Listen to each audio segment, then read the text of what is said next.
Bonjour à tous et à toutes, je m'appelle Hugo et je suis producteur de musique et de vidéos.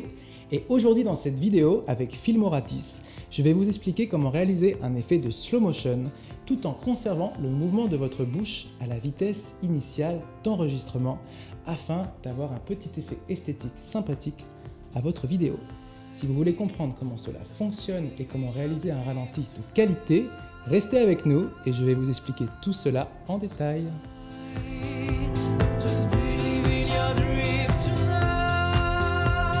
Dans le milieu musical, le slow motion est souvent utilisé car il sert principalement à souligner des passages importants. Mais il sert également à montrer au spectateur une action dans ses détails afin d'en prendre toute la mesure.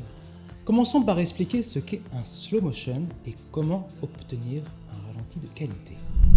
Le ralenti est un effet spécial, réalisé lors de la prise de vue ou en léger différé, et spécifique au cinéma et à la télévision, qui consiste à filmer un sujet en accélérant la cadence de prise de vue pour que le mouvement du sujet soit ralenti à la projection. Que ce soit pour des rendus cinématographiques ou pour des effets précis, faire des ralentis apporte toujours un plus dans les films. Si auparavant cela était assez compliqué, aujourd'hui avec le numérique, les effets de ralenti sont accessibles à tous via les différentes caméras, mais aussi avec nos smartphones. De plus, côté logiciel, il existe des techniques pour avoir des ralentis de très haute qualité, même si le plan n'était pas prévu pour cela à la base. Dans le cinéma sonore, à la cadence de projection standard fixée à 24 images par seconde, pour ralentir de 2 fois les mouvements du sujet filmé, il faut que la caméra qui a effectué la prise de vue tourne à 48 images par seconde.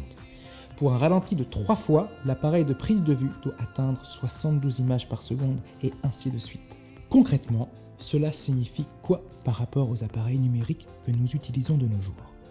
Commençons par une définition, la cadence d'image, appelée aussi frame rate ou FPS pour frame per second. C'est le nombre d'images affichées ou enregistrées en 1 seconde par un dispositif. Une cadence d'image de 25p correspond donc à l'enregistrement de 25 images pleines, P pour progressif, en 1 seconde.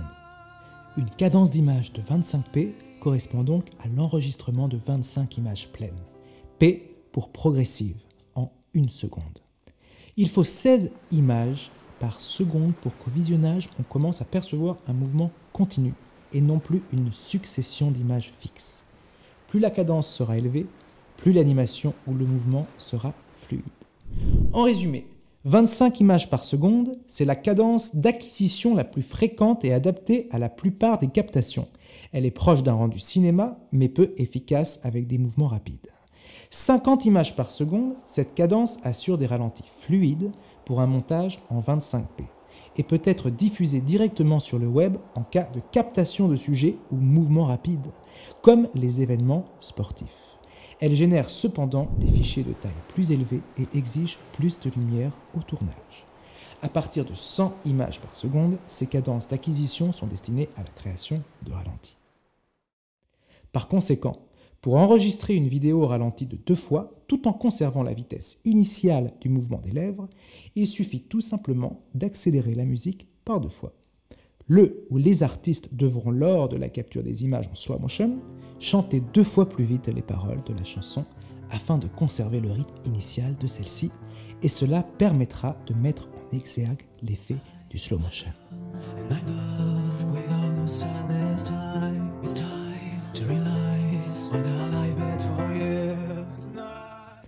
Ainsi, lors de la capture des images en slow motion, ce dernier laissera apparaître un effet de ralenti sur toute la vidéo, alors que la vitesse du mouvement des lèvres sera bien celle de la musique à son état originel.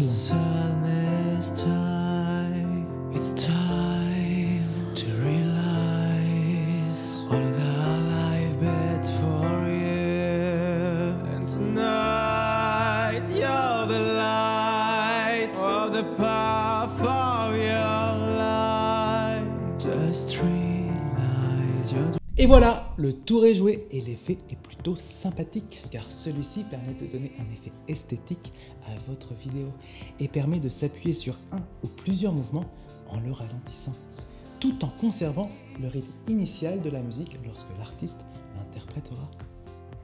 Si vous avez des questions, n'hésitez pas à partager avec la communauté dans l'espace commentaires. Merci d'être resté jusqu'au bout. Et si vous avez aimé cette vidéo, n'hésitez pas à mettre un petit pouce bleu. En tout cas, pour les nouveaux ici, abonnez-vous à la chaîne et il y aura plein de nouveaux tutos pour la rentrée 2021. Nous, on se dit à très bientôt et surtout, restez créatifs.